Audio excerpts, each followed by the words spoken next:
ভূত বিশ্বাস করি কিনা জিজ্ঞেস করছো?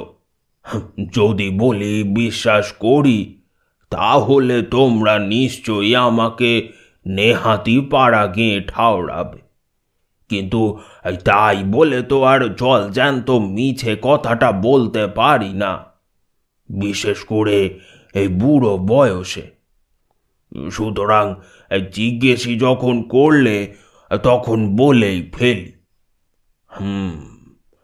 ভূত আমি বিশ্বাস করি। চিরকালই যে বিশ্বাস করতাম তা কিন্তু নয়।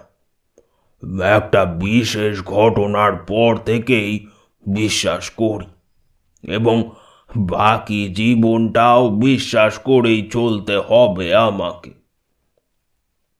এখন সেই বিশেষ ঘটনাটা কি, সেই কথাই তোমাদের বলবো। ঘটনাটা ঘটেছিল বহুকাল আগে। বহুকাল বই কি, 30 বছর আগেকার ঘটনাকে বহুকালের ঘটনা ছাড়া আর কি বলবো বলো? আমার বয়স তখন 19 কি বড় জোর 20। কলেজে তখন বিয়ে পড়ি। সেদিন সৌরিনদের বাড়িতে আমাদের মজলিস বসেছিল। কথায় কথায় ভূতের প্রসঙ্গ উঠেছিল সেদিন। সৌরিনটা ফস করে বলে উঠল, ভূত বিশ্বাস করে যারা, আমার হাতে ক্ষমতা থাকলে আমি তাদের পাগলা গারদে পুড়ে রাখতুম। আমিও যে ভূত বিশ্বাস করতুম তেমনটা নয়, কিন্তু সৌরিনটাকে আমি কোনোদিনই সহ্য করতে পারতুম না। ওর মধ্যে এমন একটা হামবড়া ভাব ছিল, যেটা আমাকে ভিতরে ভিতরে কেমন যেন ধাক্কা দিত। ঠোঁট দুটোকে বেঁকিয়ে, ভ্রু দুটোকে কুঁচকে এমন একটা উপর চাল মেরে ও কথা বলতো, যেটা সহ্য করা আমার পক্ষে অনেক সময় অসম্ভব হয়ে উঠত। আমি নিজে কোনোদিনই ভূত বিশ্বাস করতুম না, কিন্তু সৌরিনটাকে দাবাবার জন্যই ফস করে সেদিন বলে ফেললুম, আমি ভূত বিশ্বাস করি। সঙ্গে সঙ্গে ভবেশ, প্রবোধ, নির্মল আর গুণেনও বলে উঠল, হ্যাঁ, আমরাও করি। আমরা করি রে, আমরা করি। ওরাও ঠিক ওই একই কারণে আমার কথায় সেদিন সায় দিয়েছিল। সৌরিনটার চালিয়াতি ওরাও সব সময় বরদাস্ত করতে পারত না।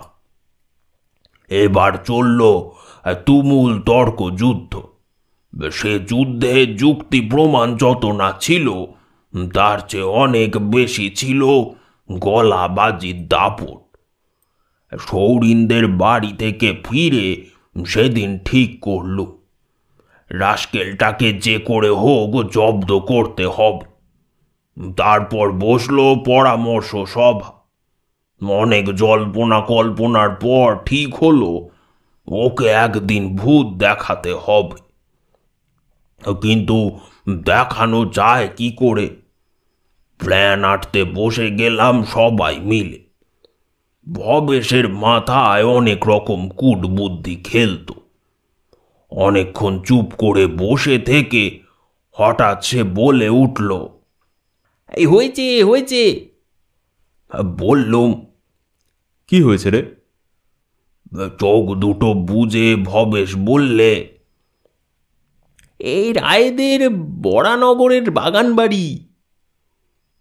প্রবোধ বললে, তার মানে? চোখ দুটো না খুলেই বিড় করে ভবেশ বললে,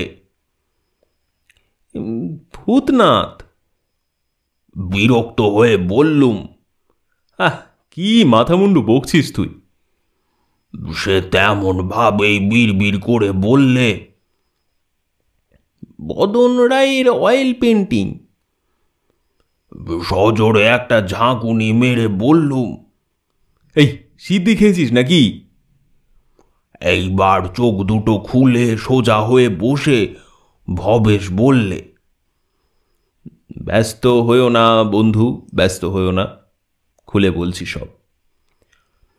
তারপর কতকটা আপন মনে এসে বলতে লাগলো, রায়দের বরানগরের বাগানে কোনো রকমে সৌরিন রাস্কেলটাকে নিয়ে গিয়ে ফেলতে হবে, বুঝেছিস?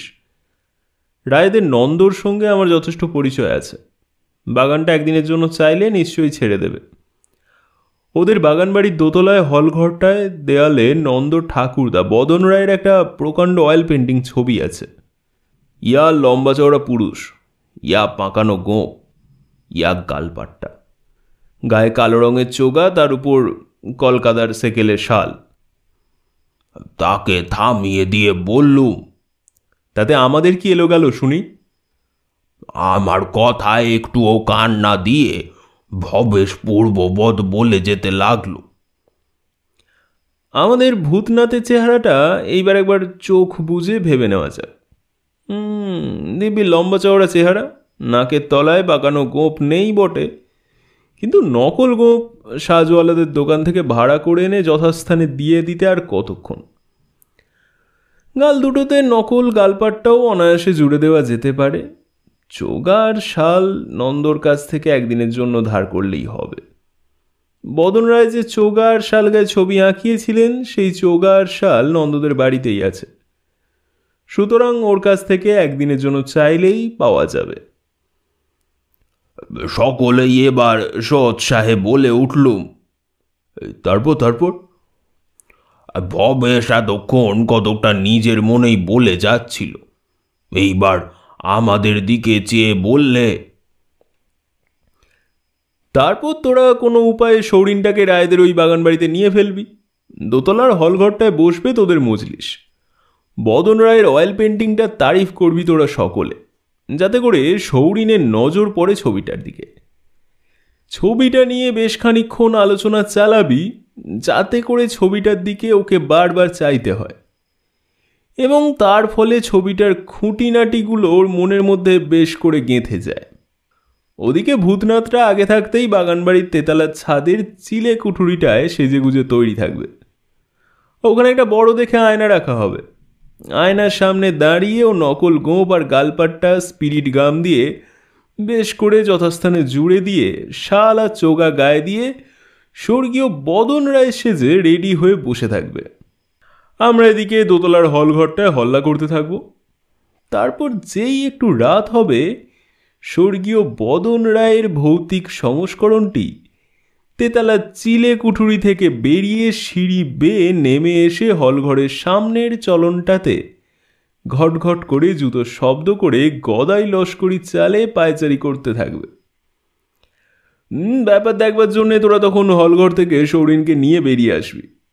তারপর যা হবে তা বোধ হয়।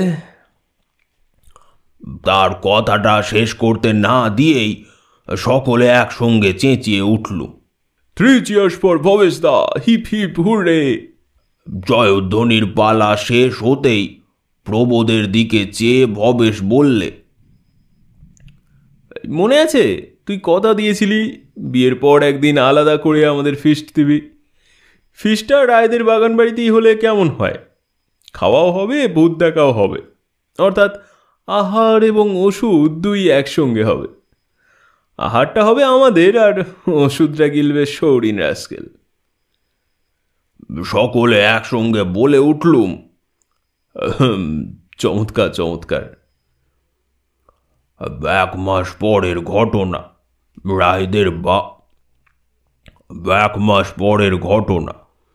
রায়দের বরানগরের বাগান বাড়িতে জড়ো হয়েছি সবাই। প্রবোদ তার বিয়ের ফিসটা এইখানেই দেবার ব্যবস্থা করেছে। এইখানেই আজ খাওয়া দাওয়া করে রাত কাটাবো সবাই। ভূতনাথ আগে থাকতে তেতলার চিলে কুঠুরিটায় আস্তানা গেড়েছে।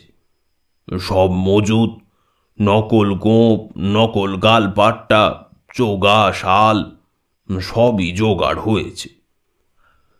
চিলে কুঠুরির দেওয়ালে বড় দেখে একটা আয়না ঝুলিয়ে দেওয়া হয়েছে।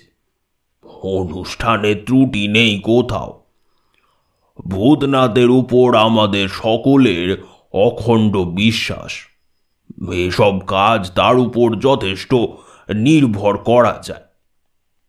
শখের যাত্রার দলে নারদ মুনি থেকে শুরু করে জল্লাদ পর্যন্ত অনেক কিছুই সেজেছে হতভাগাটা। সুতরাং ওর মেকআপ সম্বন্ধে আমরা সবাই বেশ নিশ্চিন্ত। বিকেলটা বাগানে বেরিয়ে কাটানো গেল। বেড়াবার মতোই বাগান। ক্রমে সন্ধ্যা ঘনিয়ে এলো। রান্নার হাঙ্গামা করা হয়নি। কলকাতা থেকে খাবার দাবার সবই কিনে নিয়ে যাওয়া হয়েছিল।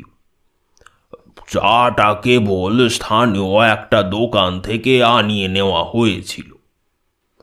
খাওয়া দাওয়া চুকতে রাত প্রায় 9টা বেজে গেল। তারপর কিছুক্ষণ চলল গান বাজনা আর হই হুল্লোড়। বাগান বাড়ির দোতলার ঘরটায় বসেছিল আমাদের মজলিস। তার রাত ক্রমেই বেড়ে চলল। দেয়ালে টাঙানো ঘড়িটায় ঢং ঢং করে 11টা বেজে গেল। গ্রীষ্মকাল, হল ঘরের জানালাগুলো সব খোলা ছিল। বাইরে যত দূর দৃষ্টি চলে কেবল অন্ধকার আর অন্ধকার।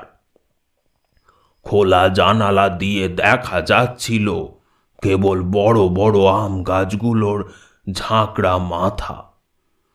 এক একটা যেন মূর্তিমান জমাট অন্ধকার। হঠাৎ প্রবোধ বলে উঠল, এই ওই টাকার অয়েল পেন্টিং বলতে পারিস কেউ? ভবেশ বললে, এই বাগান বাড়ির বর্তমান মালিক গোকুল রায় জ্যাঠামশাই স্বর্গীয় বদন রায়ের ছবি ওটা। নির্মল বললে, লোকটা কিরকম লম্বা চওড়া ছিল দেখেছিস? গুনেন বললে, গপজোড়া তারিফ করবার মতো। প্রবোধ বললে, এই মা দুর্গার অসুরের মতন গালপাট্টার বাহার দেখেছিস? আমি বললুম, যাই বল ভাই, মরদের মতন চেহারা বলতে হবে। সৌরিন ঠোঁটটাকে বেঁকিয়ে শুধু বললে, জঙ্গলি। এরপর বদন রায়ের অয়েল পেন্টিংটার উপর অনেক কিছু মন্তব্য চলতে লাগলো। কেউ বললে বদন রায়ের গায়ের ওই শালটার দাম 1000 টাকার কম নয়। কেউ বললে গায়ের ওই চোগাটা শাটিনের। কেউ বললে ভেলভেটের। কেউ বললে না, আমার মনে হয় বানাতের।